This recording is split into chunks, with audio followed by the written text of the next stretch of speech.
যেই জায়গাটায় বিমানটা হিট করেছে ওই জায়গাটা হচ্ছে টিচারদের যে কমন রুম থাকে সেই কমন রুমটা ওই ঠিক ওখানেই। ফ্লাইং কফিন্স আমরা আকাশে নিয়ে ঘুরছি। 1950 সালের ডিজাইন, MiG-21 সিরিজের। এইটার চাইনিজ রেপ্লিকা হচ্ছে F-7 যেটা যেটা আপনি বড় কোনো শহরে, আপনি থাইল্যান্ডে যান, আপনি অন্যান্য পৃথিবীর বিভিন্ন দেশে যান, মেইন সিটির মাঝখানে প্রাণকেন্দ্রে আপনি এয়ারপোর্ট পাবেন। ওয়ারফেয়ারের ট্রেনিং যদি আপনার পাইলটকে দিতেই হয়, রাফালের মতো বিমান এখন আকাশ থেকে ফেলে দিচ্ছে, সেই জায়গায় আপনি এখনো 1950 সালের বিমান দিয়ে পাইলটকে কি শিখাতে চাচ্ছেন? This is question number 1। এটা আপনার জেনে অবাক হবেন যে আমার আপন বড় বোন ওই মাইলস্টোন কলেজের একজন সিনিয়র শিক্ষিকা, এবং ওই ঘটনাস্থলে উনি উপস্থিত ছিলেন, এবং উনি জাস্ট লাঞ্চের সময়, যেটা আপনি বললেন, 1-6 মিনিটে এই ঘটনাটা ঘটছে। লাঞ্চ করে উনি জাস্ট এক কাপ চা খাওয়ার জন্য নিচে নেমে আসছে, পেছন দিকে বিকট শব্দ, এবং তাকিয়ে দেখে যে লেলিহান আগুনের শিখা চারদিক থেকে ঘিরে ধরেছে, এবং কতজন মারা গেছে, কতজন আহত হয়েছে এটা নিয়ে এখনও তো নাম্বার নিয়ে লুকোচুরি চলছে, কিন্তু এটা সহজেই অনুমেয় যে মানে অনেক ক্ষয়ক্ষতি হয়েছে।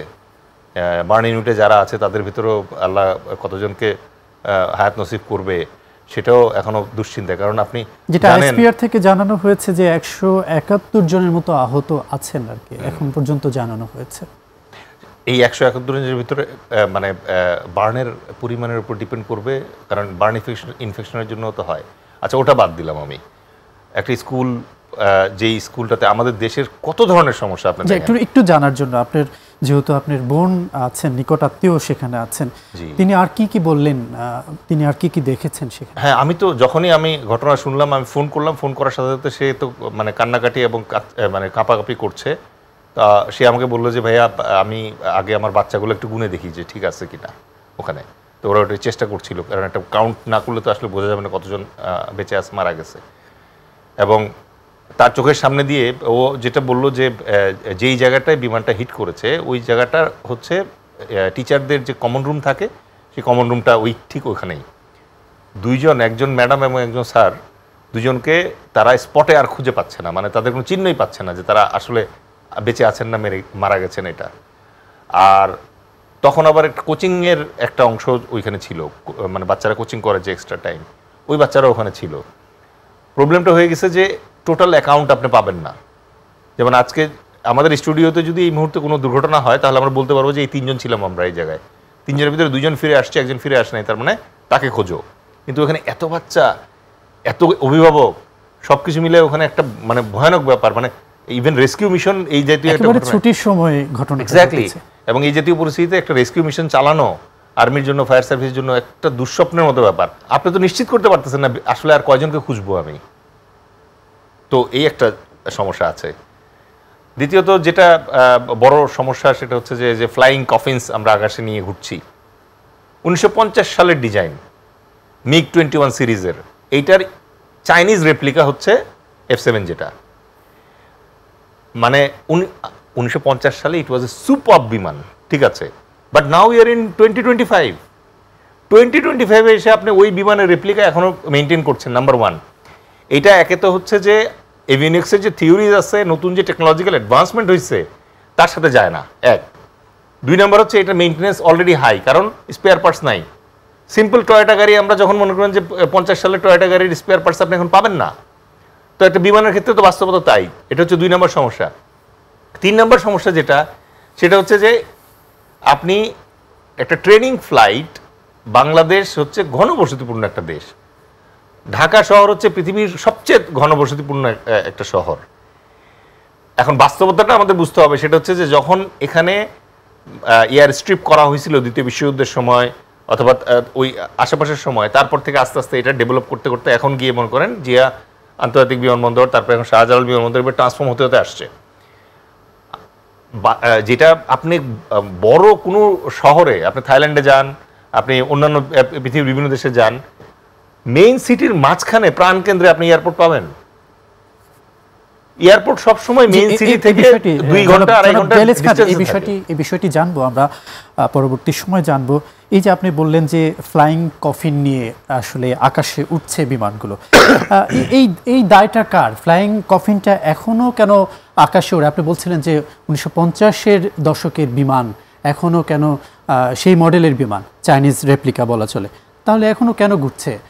এত এটা ধরেন কথা আমরা এই বলছি। 1950-এর মডেল, মানে আমি বলছি না যে সবকটা বিমান 1950-এ তৈরি, এটাকে বলে সিরিজ। 1950-এর সিরিজ, 1950 মানে কি দ্বিতীয় বিশ্বযুদ্ধের 5 বছর পরের সিরিজ, ঠিক আছে? তখন এটা খুব ভালো বিমান ছিল। বাংলাদেশ গরিব দেশ, আজ থেকে 25-30 বছর আগে তারা এই বিমানগুলো নিয়ে আসছে। কেন নিয়ে আসছে? তখন নিয়ে আসছিল দাম একটু সাশ্রয়ী, পুরান, এই জন্য। আমি এটা বিলিভ করবো না, আমি যখন পাইলট হিসেবে যাব, আমার প্লেন ইন্সপেকশন করবো, যে প্লেনটা আমি চালাবো, আমি তো জেনে শুনে কফিন নিয়ে আসবো না। বাট 25 বছর এটা কফিন লেভেলে চলে গেছে, এইটা দেখার লোক কোথায় ছিল? আপনি মানে মডার্ন ওয়ারফেয়ারের ট্রেনিং যদি আপনার পাইলটকে দিতেই হয়, রাফালের মতো বিমান এখন আকাশ থেকে ফেলে দিচ্ছে, সেই জায়গায় আপনি এখনো 1950 সালের বিমান দিয়ে পাইলটকে কি শিখাতে চাচ্ছেন? This is question number 1। এতে শুধু সাধারণ, আজকে আমরা দেখলাম যে সাধারণ মানুষের মৃত্যু হলো। এর আগেও তো আমরা বেশ কিছুদিন আগে আসিম জাওয়াদ, বেশ বীরত্বের সাথে তিনি সেখানে ঘনবসতিপূর্ণ এলাকায় নিয়ে যাননি বিমানটিকে, এবং সে নিরাপদে তিনি নিহত হয়েছেন, তিনি মারা গেছেন, কিন্তু তিনি অনেককে বাঁচিয়ে দিয়ে গেছেন। এই যে বারবার এই ঘটনাগুলো ঘটছে কেন? সেম বিমান, সতর্ক হচ্ছে না কেন? এই একই বিমান তো, তার মানে this is a killer series for us. এটা এখন মানে আমি খুব সহজভাবে জিনিসটা বোঝার চেষ্টা করি। আমরা যখন গাড়ি ড্রাইভিং শিখি, তখন কি আমরা হাইওয়েতে এসে শিখি? আমরা তো মাঠে যাই অথবা সেফ ট্র্যাকে গিয়ে তারপর ড্রাইভিংটা শিখে আসি। এই বিমানটা একটা ট্রেনিং বিমান, এই ট্রেনিং বিমানটা অলরেডি ফল্ট দেখাচ্ছে। আমরা বেশ কয়েকজন প্রমিজিং পাইলটকে হারাইছি এই বিমানের কারণে। এরপরে কি ওয়েক আপ কল আসেনি? আসা উচিত তো।